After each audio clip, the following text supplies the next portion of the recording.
का सामान्य ज्ञान। और आज का जो टॉपिक है हमारा कंप्यूटर का परिचय और उसके उपयोग। तो कंप्यूटर क्या है और उसके उपयोग कहाँ कहाँ किए जाते हैं वो सारी चीजें हम देखेंगे। और ये जो सीरीज है आपकी सारे एग्जाम जो कि आपके कॉम्पिटिटिव एग्जाम हो गए या फिर जो आपको थ्योरी लिखने वाले एग्जाम, विशेषकर सीपीसीटी के अगर एग्जाम है तो उसमें भी आपको काम आने वाला है। तो चलिए शुरू करते हैं।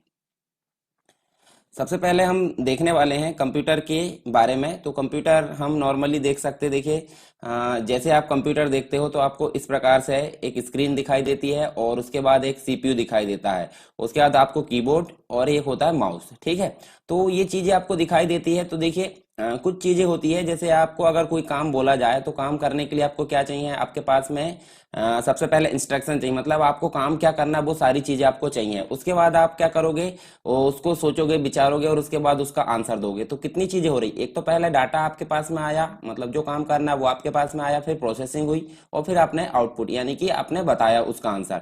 उसी प्रकार कंप्यूटर भी एक प्रकार से क्या है, मनुष्य की तरह ही काम करता है। तो उसमें कुछ चीजें होती है डाटा को इनपुट देने के लिए जो जाता है सीपीयू में, ये देखिए कीबोर्ड माउस से। उसके बाद सीपीयू में प्रोसेस होता है और फिर मॉनिटर में जाता है। तो हम तीन चीजें देख सकते हैं यहाँ पे। देखिए कंप्यूटर क्या करता है, एक प्रकार से इनपुट लेने का काम करता है, प्रोसेस करने का काम करता है और आउटपुट देने का काम करता है। तो इनपुट किस किस प्रकार से लिया जा सकता है, माउस से, कीबोर्ड से, स्कैनर, जॉयस्टिक, माइक्रोफोन, वेबकैम, इस प्रकार से बहुत सारी इनपुट डिवाइस होती है जिनके माध्यम से हम कंप्यूटर में इनपुट दे सकते हैं। और उस दिए गए इनपुट को वो रॉ डेटा यानी कि कच्चा मटेरियल के रूप में यूज करता है और उस सीपीयू में प्रोसेस करता है जो भी उसका आउटपुट आना है। और आउटपुट को कहाँ प्रदर्शित कर देता है, आउटपुट डिवाइस के द्वारा। आउटपुट डिवाइस कौन कौन सी हो सकती है, मुख्य रूप से मॉनिटर होती है और एक होती है प्रिंटर। इसके अलावा भी आप देख सकते हैं जब आपको ऑडियो सुनना है तो आप साउंड बॉक्स का यूज करते हैं, तो वो भी एक आउटपुट डिवाइस हो गई। तो हम कंप्यूटर को एक प्रकार से ऐसे बोल सकते हैं कि कंप्यूटर एक ऐसी इलेक्ट्रॉनिक डिवाइस है जो डेटा का इनपुट प्राप्त करती है और उसको प्रोसेस करती है और आउटपुट को प्रदान करती है। तो ये हम बोल सकते हैं कंप्यूटर मशीन के बारे में। और जान लेते हैं। देखिए कंप्यूटर हमने देख लिया इलेक्ट्रॉनिक डिवाइस है जो यूजर के द्वारा इनपुट प्राप्त करता है, उसको प्रोसेस करता है और साथ में वो रिजल्ट को प्रदान करता है। ठीक है, और ये काम कौन कराता है उसके द्वारा, यूजर। मतलब यूजर जो निर्देश दिया जाए, यूजर के द्वारा जो निर्देश दिया जाएगा वही उसके द्वारा प्रोसेस किया जाएगा। अगर यूजर कोई निर्देश नहीं देता है तो कंप्यूटर कोई काम नहीं करेगा। ये सारी चीज आपको ध्यान में रखना है। तो हम कंप्यूटर में बहुत सारे काम कर सकते हैं, तो वो हम आगे विस्तार से जानेंगे, पर फिर भी हम देख सकते हैं। देखिए इसमें हम कोई डॉक्यूमेंट तैयार कर सकते हैं यानी कि दस्तावेज बना सकते हैं, ईमेल भेजने के लिए इसका उपयोग कर सकते हैं, गेम खेलने के लिए, वेब ब्राउज यानी कि इंटरनेट चलाने के लिए, स्प्रेडशीट बनाने के लिए, प्रेजेंटेशन बनाने के लिए, सारी चीजों के लिए हम कंप्यूटर का यूज करते हैं। पर कंडीशन है यूजर के द्वारा इनपुट दिया जाना चाहिए। जब तक कि उसको इंस्ट्रक्शन या निर्देश नहीं दिए जाएंगे कंप्यूटर कोई काम नहीं करेगा। इसके अलावा हम कंप्यूटर शब्द की बात करें तो कंप्यूटर शब्द की जो उत्पत्ति हुई है, देखिए अंग्रेजी भाषा के कंप्यूट से हुई है। अब कंप्यूट का मतलब क्या होता है, इसका मतलब होता है गणना करना। आप अगर बात करें हम पुराने समय की, जब शुरुआती कंप्यूटर का विकास हुआ था तो उस समय इसका नॉर्मल यूज होता था गणना करने के लिए। परंतु आज की डेट में अगर देखें हम तो आज की डेट में गणना करने तक सीमित नहीं रह गया कंप्यूटर। कंप्यूटर आज की डेट में वर्सेटाइल यानी कि हर जगह इसका यूज किया जा रहा है। छोटे सी जगह से लेकर बड़े बड़े जो अंतरिक्ष अनुसंधान केंद्र है, मौसम विज्ञान, सारी जगह इसका यूज किया जा रहा है। तो आज की डेट में सिर्फ गणना करना इसका उपयोग नहीं है, आज की डेट में इसका उपयोग है जो वर्सेटाइल हो गया है। तो हम सीधे बात करें तो कंप्यूटर एक प्रकार से बहुत मतलब पावरफुल डिवाइस है जिसके द्वारा देखिए हाई स्टोरेज कैपेसिटी उसके अंतर्गत होती है। उसकी विशेषताएं अब हम बता सकते हैं। देखिए उसकी स्पीड इतनी होती है कि हम आदेश दें और तुरंत उसका आउटपुट दे देता है। ठीक है, नैनो सेकंड से भी कम समय में वो है अपनी जो है प्रोसेस को करता है और आउटपुट प्रदान करता है। ऑटोमेटिक चलता है, अगर उसको एक बार इनपुट प्रदान कर दिया जाए तो वो ऑटोमेटिक पूरा काम कर लेता है, बार बार उसको बोलने की जरूरत नहीं पड़ती। उसकी कैपेसिटी बहुत होती है यानी कि आप 24 घंटे भी अगर काम कराओगे तो वो क्या है, 24 घंटे के बाद भी उसकी परफॉर्मेंस कैसी रहेगी जब शुरुआती दौर पर थी। ठीक है, शुद्धता यानी कि एक्यूरेट, अगर यूजर के द्वारा डाटा इनपुट सही दिया गया है तो वो ऑटोमेटिक उसका सही आंसर प्रदान करेगा। अगर यूजर के द्वारा इनपुट गलत दिया गया है तो वो उसका आंसर गलत देगा। सार्वभौमिक, मैंने बताया आज की डेट में कंप्यूटर हर जगह यूज हो रहा है यानी कि छोटी सी जगह एक स्टूडेंट से लेकर अंतरिक्ष अनुसंधान केंद्र तक कंप्यूटर का यूज हो रहा है। विश्वसनीय, विश्वसनीय यानी कि भरोसेमंद है। अगर इसमें हम डाटा सुरक्षित रख दे तो वहां पे वो सुरक्षित रहेगा। कब तक, जब तक कि हमारे द्वारा किसी के द्वारा डिलीट ना किया जाए। तो ये सारी चीजें इसकी विशेषता हो गई, और ये सारी चीजें जो है कंप्यूटर के अंदर मौजूद रहती है। मतलब कंप्यूटर जो है आज की डेट में गणना करने तक सीमित नहीं रह गया है। हालांकि कंप्यूट का जो अर्थ है गणना करना है। अब कंप्यूटर जो कंप्यूट है, कंप्यूट के प्रत्येक अक्षर का मतलब क्या होता है वो हम सारी चीजें यहाँ देख लेते हैं। तो देखिए ये लिखा आपके सामने कंप्यूट का पूरा, ये देखिए ये पूरा लिखा है। तो यहाँ हम देख सकते हैं सी का मतलब क्या है, सी का मतलब है कैलकुलेशन, और कैलकुलेशन का मतलब होता है गणना करना, ठीक है। ओ का मतलब क्या है, ऑपरेटिव, और ऑपरेटिव का मतलब होता है क्रियाशील, ये क्रियाशील है। और एम का मतलब मशीन्स होता है। और यहाँ देखिए हम देख सकते हैं, देखिए मैकेनिक्स हम बोल सकते हैं इसे, यांत्रिकी। इसके अलावा पी का मतलब होता है प्रोसेसिंग, और प्रोसेसिंग मतलब होता है प्रक्रिया। यू का मतलब होता है यूजफुल, मतलब उपयोगी। और टी का मतलब होता है देसारस। और यहाँ देखिए ये हम देख सकते हैं शब्दकोश, एक प्रकार से हम बोल सकते हैं इसे। और ई का मतलब होता है एक्सटेंसिव, यानी कि विस्तृत है। तो ये सभी का मतलब एक एक तरीके से कर दिया जाए तो हमारा जो बन गया है कंप्यूट, और कंप्यूट से ही निकल कर आया क्या, कंप्यूटर। तो आप देख सकते हैं कंप्यूटर कितना विस्तृत है। तो ये सारी चीजें हम यहाँ देख सकते हैं। अब बात करते हैं कंप्यूटर सिस्टम की। कंप्यूटर तो हमने देख ली क्या काम करता है। तो कंप्यूटर सिस्टम में मुख्य रूप से तीन चीजें होती है। कौन कौन सी? सबसे पहली जो होती है मशीन, यानी कि जिसे हम बोलते हैं हार्डवेयर। दूसरी चीज होती है सॉफ्टवेयर, यानी कि जो प्रोग्राम्स होते हैं। और तीसरी चीज होती है यूजर, यूजर यानी कि हम। अब देखिए जैसे यूजर है, यूजर मशीन से काम कैसे करा पाएगा, ये चीज हम मतलब जो है करवाने में असमर्थ रहेंगे, ठीक है। तो ये मशीन से काम कराने के लिए, क्योंकि मशीन तो एक इलेक्ट्रॉनिक डिवाइस है ना, उसमें काम कैसे करोगे। तो उसमें काम कराने के लिए उसमें एक प्रोग्राम्स का समूह इंस्टॉल किया जाता है, ठीक है। तो उसको कलेक्शन को बोलते हैं, प्रोग्राम्स के कलेक्शन को, या सॉफ्टवेयर के कलेक्शन, हम एक प्रकार से बोल सकते हैं प्रोग्राम के कलेक्शन को सॉफ्टवेयर बोलेंगे। और सॉफ्टवेयर ही कंप्यूटर को काम कराने में मदद करता है। हम सिंपल वे में बोल सकते हैं यूजर और हार्डवेयर के मध्य कम्युनिकेशन का माध्यम कौन है, सॉफ्टवेयर। तो ये तीनों चीजें जरूरी होती है, ये तीन चीजें मिल गई तो हमारा बन जाता है कंप्यूटर सिस्टम, ठीक है। तो कंप्यूटर सिस्टम हम बोल सकते हैं तीनों चीजों का कलेक्शन। कौन कौन सी चीजें, हार्डवेयर, सॉफ्टवेयर और यूजर। अब यहाँ देखिए जो कंप्यूटर सिस्टम है वो एक से अधिक उद्देश्यों की प्राप्ति करता है, वो हमने पहले देख चुके हैं। इसी को हम सिस्टम बोलते हैं। जैसे हॉस्पिटल का जो है एक सिस्टम, एक प्रकार से हम बोल सकते हैं जिसमें विभिन्न यूनिट्स एकत्रित होती है, जैसे doctor, nurse, medical treatment, operation, patient, ये सारी चीजों को मिलाकर एक सिस्टम बन जाएगा, ठीक है। मतलब ये हॉस्पिटल में। उसी प्रकार यहाँ कंप्यूटर में भी देखो हार्डवेयर और सॉफ्टवेयर, यूजर, ये सारी चीजें मिलाकर क्या बनती है, एक कंप्यूटर सिस्टम बनती है। तो हम देख सकते हैं। अब देखिए जो कंप्यूटर सिस्टम का ब्लॉक डायग्राम है, हम इसमें ना समझकर हम यहां समझते हैं। देखिए सबसे पहले आप क्या करते हो, माउस, कीबोर्ड या किसी भी चीज का यूज करते हैं। मान लीजिए आपने माउस से या कीबोर्ड से इंस्ट्रक्शन दिया, तो कंप्यूटर तो एक मशीन है। तो देखिए यहाँ पे जो इंस्ट्रक्शन है वो कहाँ गया, सीपीयू के अंतर्गत, ठीक है। अब सीपीयू के अंतर्गत गया है तो मशीन है, हमारा द्वारा दिया गया डाटा कैसा है, ह्यूमन रीडेबल है, ठीक है। और ये मशीन है तो मशीन कैसे समझेगी, मशीन को समझ में आता है हमेशा 0 1, और हमको समझ में आता है ह्यूमन रीडेबल। तो मशीन की भाषा में कन्वर्ट करने के लिए क्या लगा रहता है, एक ट्रांसलेटर प्रोग्राम, जिसे हम बोलते हैं इनकोडर, जो क्या करता है ह्यूमन रीडेबल लैंग्वेज को 0 1 में कन्वर्ट करता है। अब यहाँ देखिए दो चीजें होती है सीपीयू के अंतर्गत, एक तो होता है स्टोरेज और एक होता है प्रोसेसिंग, ठीक है। तो यहाँ देखिए जो स्टोरेज के अंतर्गत पहली चीज है, जैसे हम कहीं ऑफिस में जाते हैं तो हमको रिसेप्शन में इंतजार करना पड़ता है किसी का, उसी प्रकार यहाँ सीपीयू में अगर कोई प्रोसेस अपने दी है या कोई इंस्ट्रक्शन अपने दी है तो वो सबसे पहले कहाँ जाएगा, प्राइमरी मेमोरी में। प्राइमरी मेमोरी क्या होती है, यानी मेमोरी यूनिट होती है इसके अंतर्गत, सीपीयू के अंतर्गत। प्राइमरी मेमोरी एक प्रकार से सभी प्रोसेस को एक के बाद एक यहाँ क्यू में रखने का काम करती है। अब उसके बाद प्राइमरी मेमोरी से एक एक करके डाटा कहाँ जाता है, सीपीयू में। सीपीयू यानी कि सीपीयू में दो पार्ट मुख्य रूप से होते हैं, हालांकि मेमोरी भी उसी का पार्ट है परंतु हमने यहाँ कैटेगराइज कर दिए हैं। तो एक होता है कंट्रोल यूनिट और एक होता है अर्थमेटिक लॉजिकल यूनिट, यानी कि एएलयू। तो कंट्रोल यूनिट क्या करता है, सीपीयू में चलने वाले सारे काम को ये कंट्रोल करने का काम करेगा। और एएलयू क्या करेगा, जो भी गणना आ रही है, कैलकुलेशन की जो गणना आ रही है, या तो वो अर्थमेटिक हो सकती है या लॉजिकल हो सकती है, तो सारी गणना कहाँ होगी, एएलयू में।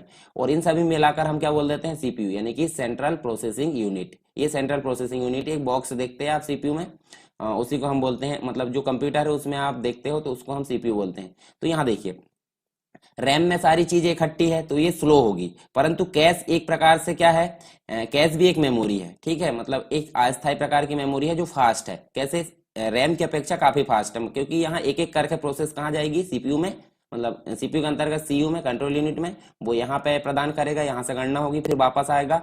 अब वापस गणना हो गई है तो वो कहाँ चली जाएगी, यहाँ से चली जाएगी वो कहाँ पे, ये आउटपुट डिवाइस में। अब आउटपुट आउटपुट डिवाइस क्या होती है वो हमने देखे, या तो मॉनिटर हो सकती है, प्रिंटर हो सकती है, प्लॉटर हो सकती है, साउंड बॉक्स हो सकता है। अब यहाँ पे हमको कैसा सुनाई देगा, हमारी भाषा में, परंतु कंप्यूटर में वो कैसा जनरेट हुआ है, 0 1 में। अब 0 1 को हमारी भाषा में कन्वर्ट करने के लिए क्या किया जाता है, एक और ट्रांसलेटर प्रोग्राम की जरूरत पड़ती है जिसे हम बोलते हैं डिकोडर। तो डिकोडर क्या करता है, 0 1 की जो भाषा है यानी मशीन लैंग्वेज है या बाइनरी लैंग्वेज है, बाइनरी लैंग्वेज को हमारी भाषा यानी कि ह्यूमन रीडेबल लैंग्वेज में कन्वर्ट करने के लिए डिकोडर का उपयोग किया जाता है। डिकोडर भी एक प्रकार से ट्रांसलेटर प्रोग्राम है और इनकोडर भी एक प्रकार से ट्रांसलेटर प्रोग्राम है। इनकोडर ने क्या करा था, ह्यूमन रीडेबल लैंग्वेज को 0 1 में कन्वर्ट करा था। तो ये देख लिए हमने। यहाँ देखिए मतलब जो इनकोडर है वो क्या करेगा, हमारी लैंग्वेज को 0 1 में, जब 0 1 में प्रोसेस हो जाएगी तो 0 1 को हमारी लैंग्वेज में कन्वर्ट करेगा डिकोडर। तो ये चीज देख लिए। अब देखिए हमको यहाँ पे मॉनिटर में आउटपुट दिख गया, अगर हमको संतुष्टि है कि जो आउटपुट है वो सही आया है तो हम क्या करेंगे, उसको सेव करेंगे यानी सुरक्षित करेंगे। और सुरक्षित करने के लिए हम क्या करेंगे, यहाँ कंट्रोल यूनिट में प्रोसेस होगी और यहाँ देखिए सेकेंडरी स्टोरेज डिवाइस में जाएगा। अब सेकेंडरी स्टोरेज डिवाइस आपको पता होगी, तो पेन ड्राइव हो गया, मेमोरी कार्ड हो गया, डीवीडी ड्राइव, सीडी ड्राइव या हार्ड डिस्क हो गई।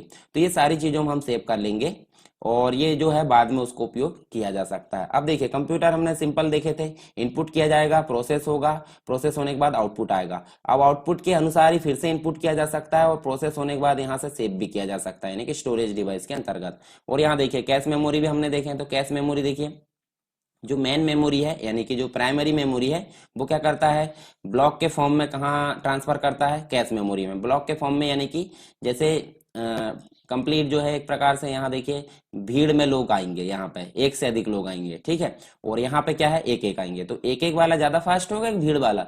तो ये देखिए कैश मेमोरी क्या करता है, एक एक वर्ड को, देखिए ब्लॉक यानी कि एक सेंटेंस आ गया मान लो, और सेंटेंस आ गया कहाँ पे, कैश के पास, परंतु कैश उसको वर्ड के फॉर्म में, एक एक वर्ड के फॉर्म में सीपीयू को भेजेगा। तो कैश हो गई फास्ट और रैम मतलब जो मेन मेमोरी हो गई वो स्लो हो गई, यहाँ हम देख सकते हैं। अब हार्डवेयर के बारे में थोड़ी सी जानकारी ले लेते हैं। हालांकि हम पहले जो है इसके बाद वाले जो लेक्चर आएंगे उसमें हम डिटेल में इनको देखेंगे, जैसे कीबोर्ड है, माउस, प्रिंटर, स्कैनर, इन सभी के बारे में। तो हार्डवेयर में उन सभी चीजों को शामिल किया जाता है कंप्यूटर की जो फिजिकल डिवाइस होती है, जिनको हम छू सकते हैं, देख सकते हैं, ठीक है।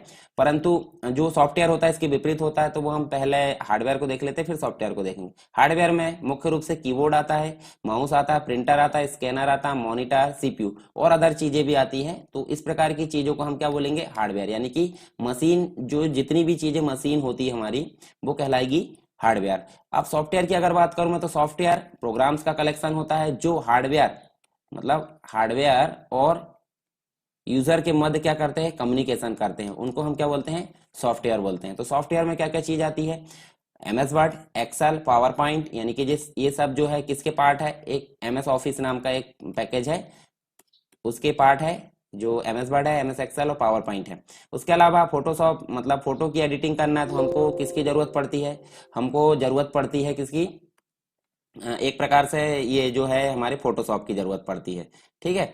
तो हमने फोटोशॉप यूज कर ले, पेज मेकर, विजिटिंग कार्ड बनाना, कुछ भी बनाना तो हम इसकी सहायता लेते हैं।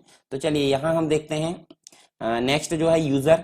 अब यूजर की जरूरत क्यों पड़ती है, मान लो कंप्यूटर सिस्टम है, अब कंप्यूटर सिस्टम को चलाने के लिए कोई ऑपरेटर या यूजर वहां पे अवेलेबल नहीं है, तो कंप्यूटर एक प्रकार से निष्क्रिय रूप से हो जाएगा, यानी कि वो कोई काम करेगा क्या, नहीं करेगा। तो इसलिए यूजर की भूमिका बहुत महत्वपूर्ण होती है। तो जो कंप्यूटर को चलाते हैं, रिजल्ट को प्राप्त करते हैं, वही यूजर कहलाते हैं। यूजर भी दो प्रकार के हो सकते हैं, एक तो सामान्य यूजर हो सकते हैं, सामान्य यूजर यानी कि नॉर्मल, जो नॉर्मली वर्क करते हैं, और कुछ होते हैं साइंटिस्ट वगैरह यानी कि स्पेशल यूजर हो सकते हैं। साइंटिस्ट यानी कि जैसे इसरो के जो साइंटिस्ट है या कोई अनुसंधान संस्थान है वहाँ के जो साइंटिस्ट है, जो वैज्ञानिक काम करते हैं, तो वो सारी चीजें हम देख सकते हैं। यहाँ अलग अलग प्रकार से यूजर हो सकते हैं अपने अपने काम के अनुसार।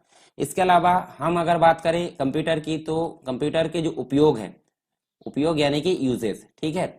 अब यूजेस आपसे पूछा जाए तो आप बता बता कर थक जाओगे, परंतु उसके उपयोग खत्म नहीं होंगे। फिर भी हम मुख्य मुख्य रूप से अगर देखें यहाँ पे, तो हमको जो है एग्जाम के अनुसार देखें तो वो काम के है, देख ली एप्लीकेशन ऑफ जो कंप्यूटर है यानी कि उसके अनुप्रयोग या उसके उपयोग। तो जो कंप्यूटर है हमारे जीवन का एक महत्वपूर्ण अंग बन गया है। अब कंप्यूटर के अनुसार अगर बात करें तो मोबाइल जो एंड्रॉयड आ गया है वो भी एक प्रकार से कंप्यूटर है, मतलब कंप्यूटर का छोटा रूप है। जैसे पॉमटॉप एक कंप्यूटर का प्रकार था, तो पॉमटॉप को रिप्लेस करके क्या ला दिया गया, एंड्रॉयड डिवाइस ला दी गई, ठीक है। तो एंड्रॉयड डिवाइस उपयोग किए जाने लगा, पॉमटॉप अभी यूज नहीं किया जा रहा, हथेली में रखकर यूज किया जाने वाला जो कंप्यूटर था वो उसको हम पॉमटॉप बोलते हैं। तो हम देख सकते हैं, देखिए यहाँ पे कंप्यूटर जो है आधुनिक जीवन का एक महत्वपूर्ण अंग बन गया। मतलब देश का टॉप लेवल से लेकर बॉटम लेवल तक अगर देखें तो कोई भी व्यक्ति कंप्यूटर से अछूता नहीं है, हर एक व्यक्ति को कंप्यूटर पता है और हर एक व्यक्ति कंप्यूटर का उपयोग कर रहा है, ठीक है। अब देश में अगर बात करें हम तो सरकार मतलब गवर्नमेंट जो है जनगणना कार्य कर रही है, तो वो भी कंप्यूटर के माध्यम से कर रही है। हालांकि आप देख सकते हैं इस बार तो हमारे जो गवर्नमेंट है उसने डिसाइड कर दिया गया है, अनाउंस कर दिया गया है कि इस बार की जो जनगणना की जाएगी वो डिजिटल फॉर्म में होगी। तो आप उसके अनुसार देखें तो सारी चीजें देखिए मोबाइल एंड्रॉयड डिवाइस या और कंप्यूटर के माध्यम से ही जनगणना किया जाना है, ठीक है। भारतीय रेलवे भी आरक्षण प्रणाली यूज कर रही है, तो इसके लिए भी कंप्यूटर का यूज कर रही है। किसी विश्वविद्यालय में यानी कि यूनिवर्सिटी में अगर इसको उपयोग किया जाना है तो वो भी कंप्यूटर को, शिक्षण संस्थान तो यहाँ भी कंप्यूटर का उपयोग किया जा रहा है। तो हर जगह हम देख सकते हैं कंप्यूटर का उपयोग। तो मुख्य रूप से हम देख लेते, देखिए कंप्यूटर का उपयोग घर में पर्सनल यूज के रूप में। तो जब कंप्यूटर का शुरुआती दौर था 1970 के दशक में माइक्रो कंप्यूटर का विकास हुआ था, तो उस समय हमको ऐसा मतलब हम नहीं सोच सकते थे या कल्पना बस की जा सकती थी कि घर में कंप्यूटर यूज होगा, परंतु आज की डेट में घर में कंप्यूटर यूज हो रहा है। कैसे, देखिए किचन में ऐसी ऐसी डिवाइस आ गई है जो ऑटोमेटिक काम करती है, यानी कि कंप्यूटराइज डिवाइस आ गई है, तो उनको हम जो है किचन के रूप में उपयोग कर पा रहे हैं जो कंप्यूटर उसको। कार मतलब कार भी पूरी तरह कंप्यूटराइज हो गई है, तो हम कार में भी कंप्यूटर का यूज कर रहे हैं। होम होम में मतलब घर भी इस प्रकार से हो गए कि सारी चीजें जो है मतलब जैसे सीसीटीवी कैमरे हो गए और बहुत सारी चीजें हो गई जो कंप्यूटराइज्ड है, तो वो भी आज एक प्रकार से होम होम जो है हमारा कंप्यूटर यूज किया जा रहा है। होम में रोबोट जो है जैसे रोबोट है उसको नौकर के रूप में हम यूज कर पा रहे हैं। मतलब जैसे अगर कोई व्यक्ति नहीं है तो हम रोबोट रख सकते हैं, रोबोट हमारे पर्सनल सारे काम करेगा नौकर के रूप में। घर बैठे बैठे हम बैंकिंग का काम कर सकते हैं और शॉपिंग का काम भी कर सकते हैं, ऑनलाइन शॉपिंग। तो ये सारी चीजें जो हो गई हमारी पर्सनल यूज और हाउस होल्ड की चीजें हो गई। इसके अलावा हम देखें एजुकेशन में, तो एजुकेशन में आप देख सकते हैं, देखिए अभी आप अगर वीडियो पढ़ रहे हैं तो आप किसके द्वारा पढ़ रहे हैं, या तो मोबाइल के द्वारा पढ़ रहे हैं या कंप्यूटर के द्वारा। तो मोबाइल और कंप्यूटर जो एक प्रकार से क्या है एजुकेशन में यूज किया जा रहा है। अब मैं भी किस प्रकार से पढ़ा रहा हूँ, यहाँ पे कंप्यूटर डिवाइस के माध्यम से पढ़ा रहा हूँ, तो वो भी क्या है पढ़ाने के लिए उपयोग किया जा रहा है। तो यहाँ देखिए 1940 और 50 के दशक में कंप्यूटर को तेजी से गणना करने के लिए स्थापित किया गया था। और यहाँ कंप्यूटर जो है शिक्षा का उपयोग बढ़ाने के लिए पहला प्रयास किसने किया था, जॉन कैमनी ने किया था 1960 के दशक में, और उन्होंने बेसिक कंप्यूटर भाषा का विकास किया था। तो यहाँ देख सकते हैं हम आज की डेट में कंप्यूटर सीखने के लिए उपयोग किया जा सकता है, कंप्यूटर एज अ टीचर के रूप में उपयोग किया जा सकता है, प्रॉब्लम सॉल्व करने के लिए उपयोग किया जा सकता है, और कंप्यूटर जो है ट्रेनिंग और एग्जाम देने के लिए उपयोग किया जा सकता है। तो ये हो गई कंप्यूटर में मतलब जो है एजुकेशन में कंप्यूटर की उपयोगिता। इसके अलावा कंप्यूटर अगर बात करें मनोरंजन में यानी एंटरटेनमेंट में, अगर कंप्यूटर की बात करें तो एंटरटेनमेंट में कंप्यूटर कहाँ कहाँ यूज किया जा सकता है, जैसे गेम्स खेलने में आप देख सकते हैं आज की डेट में काफी ट्रेंड में है। देखिए बहुत सारे गेम्स हैं जो कंप्यूटर और मोबाइल के माध्यम से खेले जा रहे हैं, ऑनलाइन भी खेले जाते हैं। तो यहाँ हम देख सकते हैं गेम्स में मनोरंजन करने के लिए यहाँ पे कंप्यूटर का उपयोग किया जा रहा है।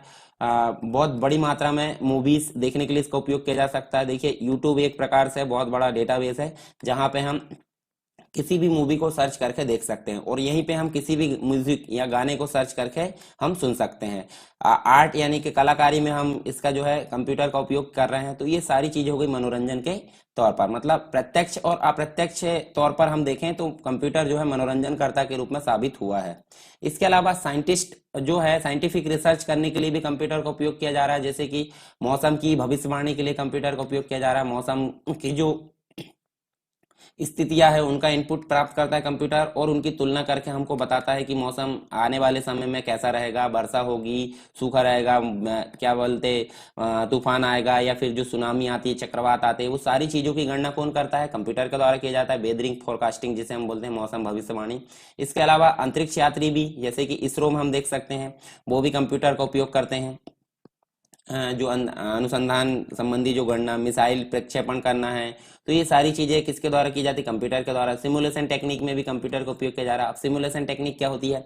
जैसे मान लीजिए आप ड्राइविंग सीख रहे हो, तो ड्राइविंग सीख रहे हैं तो आपको ओरिजिनल गाड़ी नहीं चलाने दी जाती शुरू में। क्या किया जाता है? आपके जो है आपको एक डिवाइस पहना दी जाती है आंखों में, और उस डिवाइस के द्वारा आपको ये फील होता है कि आप गाड़ी सही में चला रहे हैं, तो आप सही में उसमें गियर लगाओगे, सही में एक्सीलेटर दोगे और सही में स्टेयरिंग घुमाओगे, ऐसा आप फील करोगे। परंतु वैसा रहता नहीं है, वैसा फील बस होता है। तो वो टेक्नोलॉजी जो कहलाती है वो सिमुलेशन टेक्नोलॉजी कहलाती है। ठीक है, तो ये बहुत सारी जगह होता है। इसमें दुर्घटना होने की संभावना नहीं होती है, इस कारण इसका उपयोग पहले एक मतलब सही रूप से उसको जो है मेटेलिटी बना दी जाती है यूजर की, तो ताकि वो सही समय में आकर उसमें उपयोग कर सके। इसके अलावा जो ट्रीटमेंट है, यानी कि हॉस्पिटल या स्वास्थ्य चिकित्सा के लिए जो है कंप्यूटर का उपयोग किया जाता है। मतलब आज की डेट में कंप्यूटर जो है स्वस्थ और दीर्घायु बनाने के लिए काफी प्रयासरत है। मतलब जो मनुष्य है वो इसके माध्यम से काफी स्वस्थ महसूस करता है, मतलब बहुत सारी चीजें इसके बारे में पहले से पता चल जाती है। ठीक, जो बीमारियां होती है, अगर किसी जो बॉडी के पार्ट है उसकी जांच करना है तो वो इसके द्वारा की जा सकती है। अलग अलग प्रकार की बहुत सारी डिवाइसेस आ गई है, एक्सरे मशीन है, जो उससे संबंधित और बहुत सारी मशीन है। तो इसके द्वारा हम क्या कर सकते हैं? जो स्वास्थ्य और चिकित्सा से संबंधित सारे जो बहुत सारे काम हैं वो हम कर सकते हैं, ताकि जो हमारे जीवन को और स्वस्थ बनाया जा सके। पर कंप्यूटर एक प्रकार से चेक करने का काम ही कर रहा है, स्वस्थ रहने का काम तो आप खुद ही करोगे। तो आप डेली जो रूटीन है वो अपनी बिगाड़े ना, ताकि आपको चेक करने की जरूरत ना पड़े। नेक्स्ट बात करें हम तो इंफॉर्मेशन टेक्नोलॉजी। अगर हम बात करें, देखिए कम्युनिकेशन करना है, जैसे आज की डेट में देखिए अगर मैं आपसे कम्युनिकेट कर पा रहा हूँ तो कैसे कर पा रहा हूँ? मैं वीडियो बना रहा हूँ और आप यूट्यूब में उसको देख पा रहा है और कमेंट आप करोगे, तो ये क्या है? कम्युनिकेशन ही तो है, एक प्रकार से आईटी है, यानी कि इंफॉर्मेशन टेक्नोलॉजी है। एक प्रकार से हम देखें तो कंप्यूटर के क्षेत्र में विस्तार होने से एक नई प्रौद्योगिकी का जन्म हुआ है, जिसे हम क्या बोलते हैं? सूचना प्रौद्योगिकी, यानी कि टेक्नोलॉजी या इन्फॉर्मेशन टेक्नोलॉजी बोलते हैं। जैसे कि इंटरनेट के माध्यम से आप किसी भी देश में बैठे व्यक्ति से आसानी से बात कर सकते, कोई इन्फॉर्मेशन को सर्च कर सकते हैं, पढ़ाई कर सकते हो, वीडियो देख सकते हो, बहुत सारी चीजें। तो ये आईटी एक प्रकार से। इलेक्ट्रॉनिक बिजनेस आप कर सकते हैं, यानी कि घर बैठे आप अगर इंटरनेट की सहायता से बिजनेस कर रहे हो, व्यापार कर रहे हो, तो उसको हम बोलेंगे ई बिजनेस, यानी कि इलेक्ट्रॉनिक बिजनेस। तो यहाँ जो है कंप्यूटर का उपयोग हम देख सकते हैं। इसके अलावा इसकी कुछ कमियां हैं, इतने सारे फायदे होते हैं। अब एक चीज आप देखिए, किसी भी इंपॉर्टेंट चीज ले लो, कोई भी व्यक्ति ले लो, दुनिया की कोई भी चीज ले लो, अगर उसके फायदे हैं यानी कि उसके लाभ है, तो उसकी क्या होगी? हानियां भी होगी। हानियां यानी कि कमियां। ठीक है, तो कोई भी दो पक्ष होते हैं, एक पक्ष किसी भी प्रकार से नहीं रहेगा। तो या तो लाभ है तो हानि भी होगी, और हानि है तो लाभ भी होंगे। पूरी पूरी तरीके से लाभ नहीं हो सकता और पूरी तरीके से वो हानि, मतलब कोई व्यक्ति को किसी भी चीज को हम पूरी तरीके से गलत और पूरी तरीके से अच्छा नहीं बोल सकते हैं। ठीक है, तो अगर मैं लेक्चर पढ़ा रहा हूँ तो मेरा लेक्चर पूरी तरीके से आप मतलब कुछ लोग जो है उसको अच्छा बोलेंगे, कुछ लोग उसको बुरा बोलेंगे, तो कोई दिक्कत नहीं। जो अच्छा बोलेंगे वो पढ़ लो, और जो बुरा बोलेंगे उनको टाइम बर्बाद नहीं करना है, और जो है अपना टाइम और कहीं यूज करना है। ठीक है, बुरा बोलने में टाइम बर्बाद नहीं करना है। तो देखिए लिमिटेशन देखते हैं कंप्यूटर की। तो कंप्यूटर की लिमिटेशन क्या हो सकती है? Lack of intelligence. मान लो आपने उसको इंस्ट्रक्शन दिए, जाओ आपको सब्जी लेकर आना, सब्जी लेने तो चला गया, कहाँ पे आपने बता दिए कहाँ जाना, मार्केट जाना, मार्केट चला गया, पर आपने बोलना भूल गए कि वापस भी आना है। तो वो वापस आएगा क्या? नहीं, उसको तो इंस्ट्रक्शन चाहिए ना। मतलब जब तक कि आप इंस्ट्रक्शन नहीं दोगे तो वो वापस काम करेगा क्या? मतलब बिना इंस्ट्रक्शन के मशीन कुछ भी काम नहीं करेगी। तो इस प्रकार से उसको जो है आर्टिफिशियल इंटेलिजेंसी, एआई, उसके अंतर्गत नहीं है। उसके बाद अनेबल इन सेल्फ प्रोटेक्शन। अगर कंप्यूटर है, कंप्यूटर दुर्घटनाग्रस्त हो जाए या उसको कोई फेंक दे कहीं, या जो भी चीज उसके साथ घटित हो जाए, तो वो उससे बचाव कर सकता है खुद का? नहीं कर सकता। तो नहीं कर सकता यानी कि सेल्फ प्रोटेक्शन की सुविधा उसमें नहीं है। इसके अलावा डिसीजन नहीं ले सकता।